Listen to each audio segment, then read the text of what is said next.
Good afternoon, all you amazing people. It is I, your host, Doodleman149, and I'm coming back at you with yet another video from my Gun Workshop series.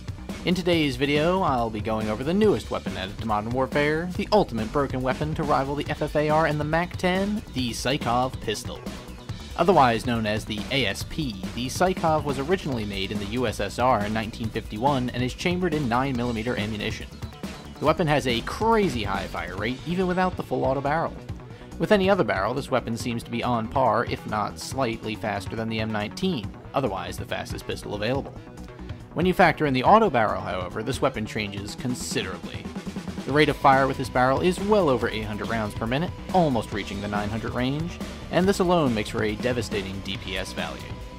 There is one other issue with the Sykov, however, and that is that you're able to attach an 80-round magazine to this weapon, effectively making it the game's fastest LMG. Combine those two attachments with the Akimbo perk and you're basically a Terminator.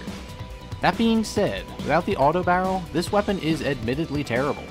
Its rate of fire, as I mentioned before, is very good, and I'll argue that the recoil isn't hard to control. The issue is damage. If you hit any limb at any point, expect to deal very little damage. There were times when I was testing the base version where I had to land 6 or 7 shots on a target just to kill them. Considering this weapon has a base magazine of 12, you basically get 2 kills. Granted, chest shots and headshots are powerful. I melted a few people occasionally, but don't expect too much in terms of damage. Enough of these base stats and complain about the gun. You all came here to see the best build for this gun. Well, I've got what I consider to be the best build overall for this weapon, so let's get to it. I've dubbed my sole build for the Sykov the Abomination, because of how damaging it is to the general gameplay of Modern Warfare. I start out with the monolithic suppressor to boost our damage range and suppress our weapon. The Sorokin 140mm full auto barrel is next for a huge increase to our rate of fire while costing us some recoil control. Next, I use the GI mini reflex sight for easier target acquisition.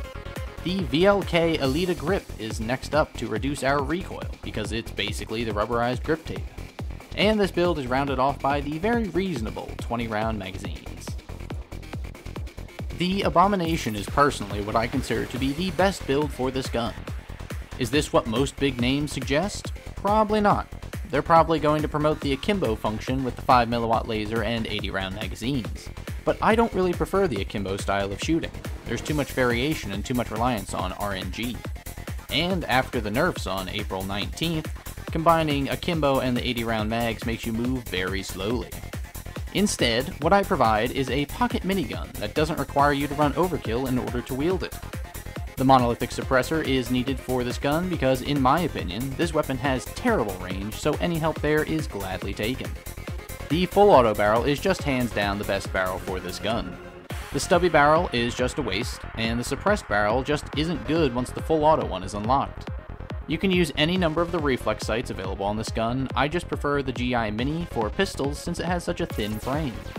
The 20-round mags are necessary if you're looking to be effective with the full auto function. The rear grip is where some people may differ. With all these attachments, the weapon actually does ADS fairly slowly, but that being said, I don't think any grip to boost ADS speed is really needed, as you have enough starting ammo to spray prey at the enemy while you ADS simultaneously. The Abomination is great for all game modes, really. It deletes people in standard multiplayer, it'll delete people in ground war if they're close enough as well, and it has the fastest time to kill of any weapon in Warzone, so yeah. And that'll about do it for the most broken weapon in the game so far. You thought the FFAR and the MAC-10s were bad? Now my buddies and I can't get into a Warzone game without being disintegrated by what are essentially dual MAC-10s in the form of the Sykov. Even after the hotfix that dropped on April 19th, this weapon is still a mess. The fire rate is way too high. The ammo pool is also way too high. The recoil is surprisingly manageable. If they removed the 80-round drum mags and increased the hipfire to be equal to that of the dual deagles, then this weapon would be balanced.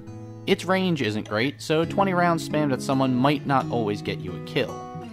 There are some super easy fixes that would make this gun way more reasonable to use. Before I go, I do want to leave you all with a spooky thought. I feel that this gun was released in a terrible state on purpose, just to distract us from the still broken FFAR and M16 meta of Warzone. By making such a melting, broken gun, They make those two look way more tame by comparison. Also, by adding in a broken gun and then fixing it, they look like they're actually earning their paychecks when they've just caused problems just to fix them.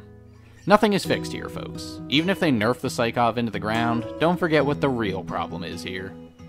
And with that, I bid you all adieu. I've been your broken host, Doodleman149. You all have been great. I hope you're all having a great week, and I will see you later.